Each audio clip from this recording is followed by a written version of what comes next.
Hey, welcome to Seems Like Tracy. Yeah, I know, right? Oh, and my reader's on. Hey guys, how are you doing? I don't think I've ever done a live here on YouTube. So I just wanted to try to do a live for you guys. And today I'm going to talk about doll shoes. Da, da, da. I don't know if any of you follow me on my Instagram account, but I have been making these wonderful painted doll shoes, and I'm going to show you. These are for my skull dolls. Hey, love them. But look at these shoes, guys. Look at that. These are little Converse shoes that I have painted. Give you a little close-up view. It's hard to show on the camera there. There we go. Look at that. And yeah, if you're thinking it took some time, it took some time. So I did lots of shoes. I have three different sets of the Converses. Let's see, what's the other one? And you can see I even did the little socks that go with them. Yeah, they all have their little socks. It's going to correspond to their outfits. And if you hear some squeaking, that's my chair here. I'm just painting a butt. Here are some other boots that I have been making. This is some boots that I made with this particular doll. All of this is hand painted on. I hand paint, and then I, varnish or do something over that to make the paint stay. Let's see. Oh, these are the higher boots. I was going to do them thigh high, but I didn't want to go over this little knee joint. But as you can see, they are very nice boots. Look at that. And then I have the last one, which is the cowboy boots. And I'll tell you how I did those. I love these. I mean, they came out really well. All right, so the purpose of this video for me today is basically just to go over, first of all, to say hi to you guys because I haven't done a live, so I'm just glad that you could join me. And I'm going to try to keep this brief as possible. I wanted to talk about the types of paint that I use. I use just the regular acrylic type paint, and I have certain ones that are just my favorite. I use a lot of the Craft Smart. I think you can pick this up from Michael's or Joann's. I'm not really sure. Possibly, well, I don't think Walmart sells this. I'm not even sure where I got this, but I like the Craft Smart paint. It's a very good all-purpose paint for me to use when I make my dolls, and I love the Americana. I get this from Michael's, and it's a really good paint as well. So I love that one. And I also use Folk Art. I like the multi-purpose or multi-surface Folk Art paint. And no, I'm not getting paid for any of this. But I use those paints to paint on my dolls. And the one thing, if you're going to be painting on any fabric, I will tell you, you need to use a fabric medium. Yes.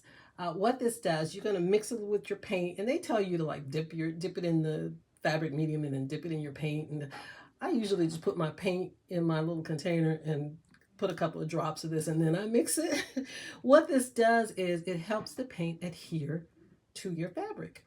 So I use it on faces, and I use it on the initial painting of the shoes. Just the base coat, like the very first layer of paint that's going to be touching the fabric, that's where you really want to use that fabric medium. And I use a dry brush when I use it, mix it with the paint, and I use that dry brush and kind of just make sure I get it into the fabric, and that way it adheres, and you don't have to worry about, like, if I wash this fabric medium is mixed in with this white, like the first layer of the paint, and it keeps it in there. And then I do a couple of additional layers of the paint without the fabric medium.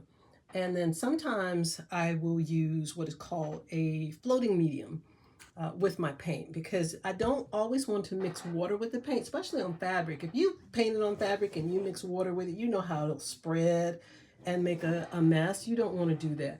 I tend to use a drier brush. Maybe not, it may be damp, but it won't be wet. So I use a kind of a dry brush technique. I mix it with my flow medium and my paint, and then I just do the next couple of layers. And so this one, I probably will do another layer of the white, but not until I'm almost done with the eyes. But I use that same technique on the shoes. So once I get all the shoes, the base paint done, then I let that dry. And it's important that if you are painting on fabric, let it dry in between things you do. Like, look, you can see the eyes and things that I'm making here. I had to let that dry. I had to let it dry. Like I did the white, I painted all the whites of the eyes, and then I painted, and then I let that dry, and then I go back and I do like another layer, I let that dry. It doesn't take very long. I'm saying wait at least a minimum of 15 minutes if you're going to be painting, on top of other paint. Sometimes I follow my own rule and sometimes I don't. So, you know, when I'm done painting, I use either a satin varnish over top of my shoes, as you can see here. This is just one layer of the satin varnish. I was going to do two, but honestly, I don't want these shoes to be like glossy, shiny or anything. That's why I don't buy gloss varnish. I don't really like using the gloss varnish on my dolls. That makes sense. I prefer to use like a satin varnish. And I buy it like this from Michaels, and I buy a lot. I usually have a smaller container about this size that I pour the varnish in, so I can use that instead of having to always pull the big one out. But I use that on the shoes. I also sometimes use it on the lips of the dolls. Hi, Lola. I also use it on the lips of the dolls just to give them, like, if I want them to have a little glossy lipstick or something. But I also use this, it's called a flash iridescent. This I love. I just picked this up from Michaels. You can see it is folk art. And no, I'm not being sponsored for this, but I use this, and I use it to kind of give the paint a little bit of a sheen. I didn't use it on the sneakers because I didn't want my sneakers to be like, all shiny and weird.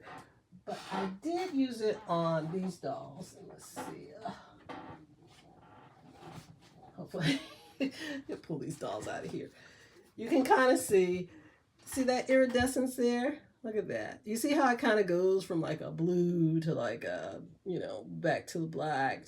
That's what that iridescence does. I wanted her to have like these shiny boots. And I thought those were pretty neat. I love it. This is the first time actually I've used this. It's called Flash Iridescence. And I just happened to pick it up from Michaels. I think it was being discontinued. I'm not even really sure. And also, I did not use it on the cowboy boots. I used it on this doll here. So yeah, she has one of these nice, like I said, the nice thigh-high boots. Look at that. And these are my dolls for like Halloween. And they're not really Halloween dolls. They're just more, I call them skull dolls. I love this. I call it skull candy. I don't even know where I got that from, but it's sure that's possibly the name of the design. I love it. I love this fabric. I buy it every year and make these dolls out of it. But the really interesting thing about this is the reason I made the boots and things is because they're going to be wearing different outfits. So this will be completely covered up. You won't even see it. And so she'll be like really fashionable. I'm making my dolls, my skull dolls, just very fashionable. I want them to have like little fashionable outfits. So if you want to set them out for Halloween or, you can set them out like this, or you can like put their clothes on and you won't even see this fabric. You can use it for Christmas or any other holiday. Speaking of that, I want to talk about the faces. I am in the process of painting these. They are not completed. Grab her by her ears, right? I haven't completed yet, but I just went ahead and drew the faces on. I get the eyes. I try to do all the eyes all at once. Sometimes I work on one specific doll, but if you look at the eyes, you can see they are all very, very different. I just added a pupil last night.